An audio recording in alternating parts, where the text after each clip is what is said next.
نہیں ہے، کیونکہ شیطان یوں گمراہ کر جاتا ہے۔ پیارے آقا علیہ الصلوۃ والسلام نے ایک حدیث میں ارشاد فرمایا، حضرت عمر فاروق رضی اللہ تعالیٰ عنہ آپ نے اسے روایت کیا، فرمایا کہ جب ایک مرد ایک عورت جمع ہوتے ہیں تو تیسرا ان میں شیطان ہوتا ہے۔ جب ایک مرد عورت غیر محرم ہوتے ہیں، پھر وہی مثال کزن ہیں، دیور بھابھی ہیں، تو تیسرا ان میں شیطان ہوتا ہے جو انہیں برباد کرے گا۔ تو فرمائے اس لیے اس چیز کا خاص خیال رکھا جائے۔ آگے پیارے آقا علیہ الصلوۃ والسلام آپ ارشاد فرماتے ہیں کہ دیور اور جیٹھ موت ہے، دیور اور جیٹھ موت ہے۔ جس طرح عورت اپنے آپ کو موت سے بچاتی ہے، دیور اور جیٹھ سے بھی اپنے آپ کو بچا کے رکھے، کیونکہ وہ گھر میں ہوتے ہیں۔ اور فرمایا قیامت کا دن کہ جو شخص اگر جیٹھ بھابھی کو دیکھتا ہے، دیور بھابھی کو دیکھتا ہے، جان بوجھ کر اس کی طرف نظر کرتا ہے، تو ارشاد فرمایا گیا کہ جو شخص شہوت کی وجہ سے یا حسن و جمال دیکھنے کی وجہ سے کسی کو دیکھتا ہے، تو فرمایا قیامت کے دن اس کی آنکھوں میں سیسا پگھلا کے ڈالا جائے گا۔ آقا علیہ السلام نے فرمایا جو کسی کا حسن و جمال دیکھنے کے لیے کزن ہو، دیور ہو، جیٹھ ہو، کوئی بھی ہو، جس کے ذہن میں فطور ہو، وہ فطور کی وجہ سے دیکھیں، یا ایک ٹڈی سونی ہے اس وجہ تو دیکھیں، تو فرمایا قیامت کے دن شیشہ پگھلا کے اس کی آنکھوں میں ڈالا جائے گا۔ اب یہ حکم دونوں کے لیے ہے، مرد کے لیے بھی یہی حکم ہے اور عورت کے لیے بھی یہی حکم ہے۔ اب ہم نے اس پہ غور کرنا ہے کہ ہم اس وقت کہاں جا رہے ہیں، کس کے پیچھے چل رہے ہیں، ہمارے گھروں کے معاملات کیا ہیں۔ کوئی کام دنیا میں مشکل نہیں ہے، جس کام کا بندہ ارادہ کر لیتا ہے اللہ اس کی مدد کرتا ہے، وہ آسان ہو جاتا ہے۔ تو جب ہم خود ذہن بنائیں گے، کوشش کریں گے، ارادہ کریں گے، نیت کر لیں گے، تو اللہ تعالی ہماری مدد فرمائے گا۔ اور اگر ہم خود ہی ان چیزوں کو پسند کریں گے، بے حیائی کو، برائی کو، تو پھر اللہ اس قوم کی حالت کو کبھی نہیں بدلتا جو قوم اپنی حالت کو خود نہیں بدلتی۔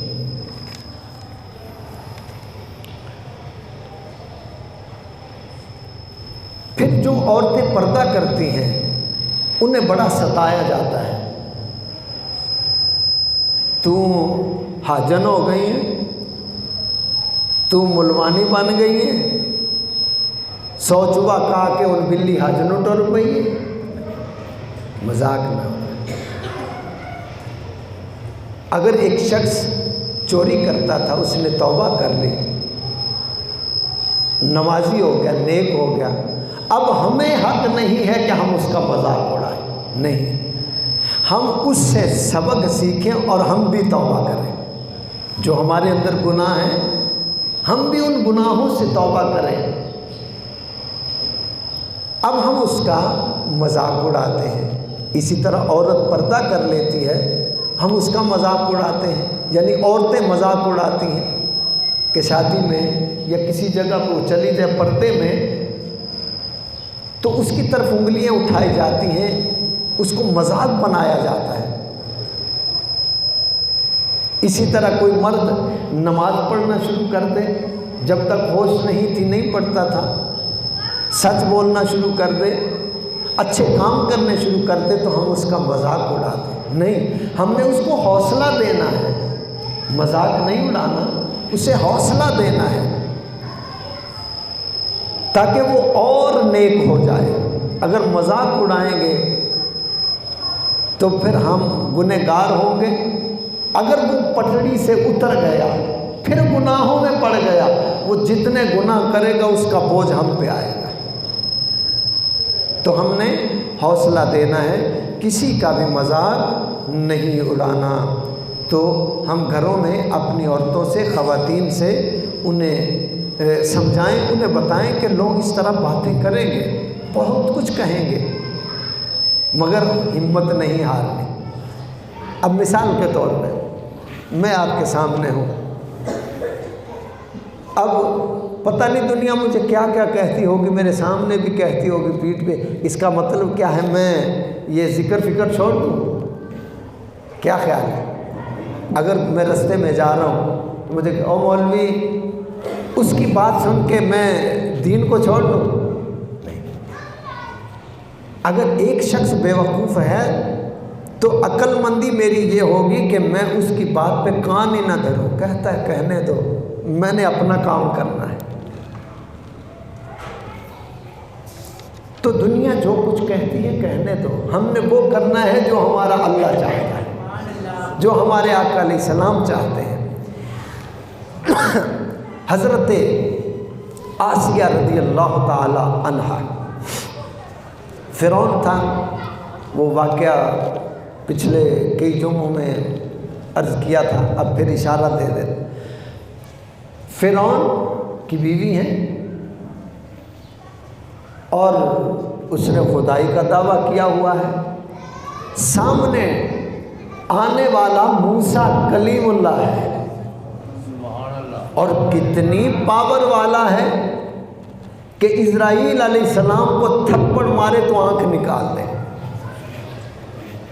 اور آپ موٹا لباس پہنے ہوتے تھے تو جب جسم کے اندر کوئی حرکت ہوتی کپ کپی تو جسم کے بال اتنے طاقت والے تھے کپڑے کو پھاڑ کے باہر نکل آتے۔ اب حضرت آسیہ موسیٰ علیہ السلام پہ ایمان لے آئے۔ اب اس ظالم نے جو ظلم کیے، فرعون نے حضرت آسیہ پر ہر طرح کے ظلم و ستم کیے، ہر طرح کی سزائیں دی، ہر طرح کی تکلیفیں پہنچائیں، یہاں تک پہنچ گیا کہ اس نے آپ کو پھٹے پہ لٹا دیا، ہاتھوں پہ بھی کیل لگا دی ہے۔ اب اس کو سن کے اس پہ غور کرنا ہے کہ ہاتھ پہ کیل لگ رہا ہو تو کتنی درد ہوگی۔ ہاتھوں کو پھٹے پہ لگا دیا اور کیل ٹھوک دیے، پاؤں پھٹے پہ لگا کے کیل ٹھوک دیے۔ اچانک ہمیں کوئی چیز لگ جائے تو کتنا درد ہوتا ہے، اور جو آنکھوں سے ڈاکٹر ٹیکہ لگائے، چھوٹی سی سرنج ہوتی، چھوٹی سی معمولی سی، تو کئی بندے تو رولا ڈال دیتے ہیں۔ وہ ایک بچہ تھا، یہ 5-6 دن ہو گئے، تو اس کا وہ پینڈس کا مسئلہ تھا، تو ڈاکٹر آپریشن کے لیے اس کو رونا شروع ہو گیا۔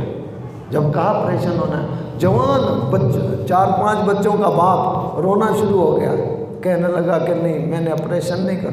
انہوں نے کہا کچھ نہیں، چھوٹا سا ہے، ایک چیرا لگائیں گے، وہ ناک کاٹ دیں گے، بس ٹھیک ہو۔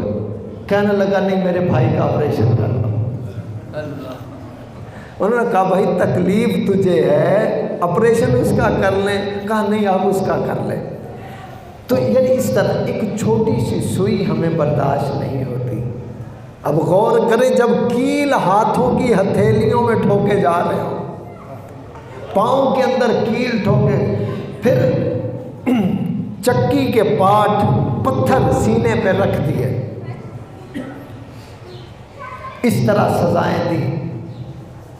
اب وہ اللہ کی بارگاہ میں عرض کرتی ہے، یا میرے مولا تیری خاطر ہم نے یہ ظلم برداشت کیے ہیں کہ تو راضی ہو جا۔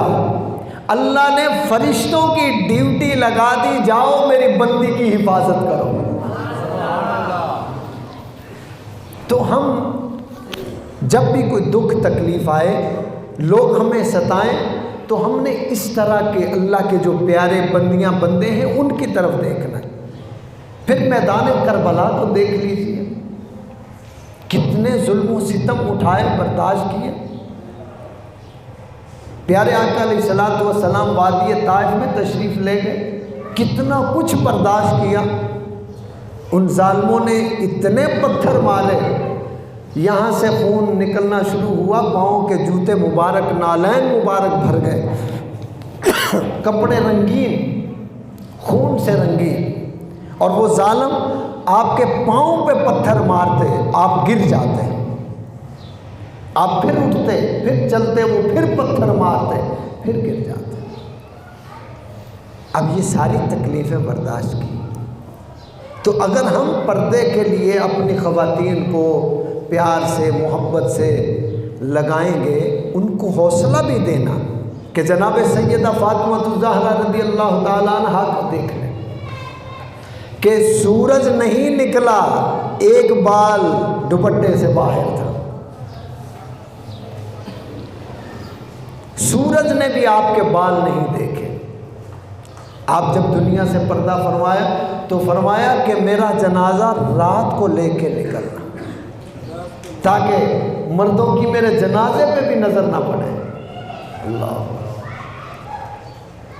تو ہم نے اپنی بیٹیوں کو، بہنوں کو، بیویوں کو گھروں میں یہ پردے کی ترغیب دلانی ہے، اور اس میں کوشش یہ کریں، ممکن ہے، ناممکن نہیں ہے کہ شادی بیاہ وغیرہ جتنے معاملات ہیں، بیٹیوں کو، بیویوں کو گھروں میں رکھیں، بہنوں کو گھروں میں رکھیں، مرد جائیں، بیٹوں کو ساتھ لے جائیں،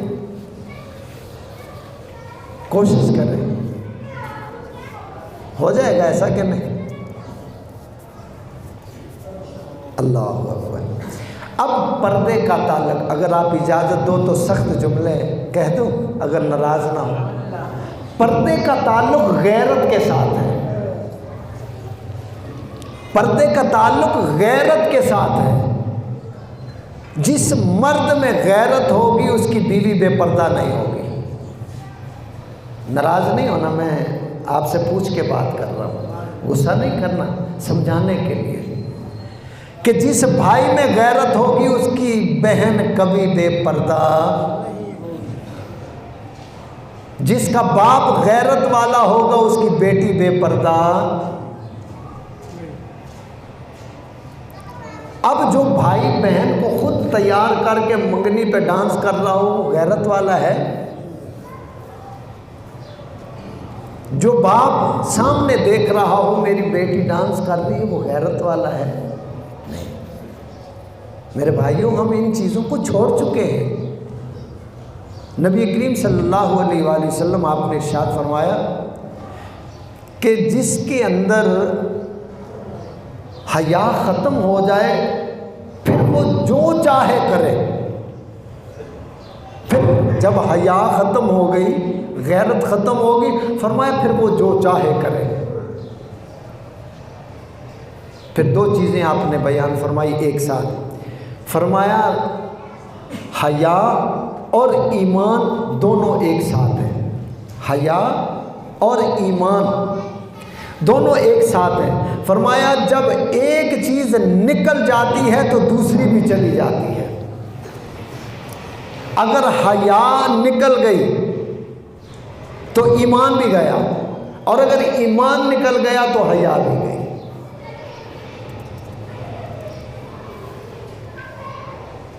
بات مشکل تو نہیں ہوئی، سمجھ آ گئی نا؟ حیا،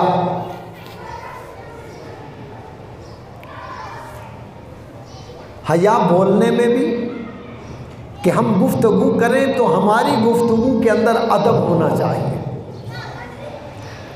نبی کریم صلی اللہ علیہ وآلہ وسلم نے فرمایا جو ہمارے بڑوں کا ادب نہیں کرتا وہ بھی ہمارا نہیں ہے، جو ہمارے چھوٹوں پہ شفقت نہیں کرتا وہ بھی ہمارا نہیں ہے۔ تو حیا بولنے میں بھی حیا کہ ہم جس سے بھی بولیں ادب سے بولیں، اب یہ ادب بھی ہمارے درمیان سے ختم ہوتا جا رہا ہے۔ مثال کے طور پہ باپ ہے، اچھا وہ تمہارا ٹیچر، تمہارا ماسٹر کیا کہہ رہا تھا؟ اب یہ باپ کی ذمہ داری تھی کہ بیٹے کے سامنے بولتا کہ تمہارے ماسٹر صاحب کیا کہہ رہے تھے یا کیا فرما رہے تھے۔ اب جب باپ ادب والا ہوگا تو اولاد بھی ادب سیکھے گی، اور اگر باپ ہی کہے گا تمہارا ماسٹر کیا کہہ رہا تھا، الفاظ وہ بھی ہیں، الفاظ یہ بھی ہیں، مگر ایک میں ادب ہے، ایک میں بے ادبی پائی جاتی ہے۔ تیرا دادا کی کہندا سی، تیرا نانا کی کہندا سی، تیرا ماموں کی کہندا سی، ٹھیک۔ اب اگر یہ کہے کہ بیٹا تمہارے دادا جان کیا فرما رہے تھے، یہ ادب ہے۔ تمہارے نانا جان کیا فرما رہے تھے، ادب ہے۔ تمہارے ماموں جی کیا کہہ رہے تھے، یہ ادب ہے۔ اب ہم اپنی اولاد کی تربیت نہیں کر رہے، انہیں ادب نہیں سکھا رہے، یہ ہماری ذمہ داری ہے۔ بس دعا کریں اللہ تعالیٰ قبول فرمائے، آئندہ جمعہ اس سے آگے کریں، عرض کریں گے۔ آمین وآخر دعوانا۔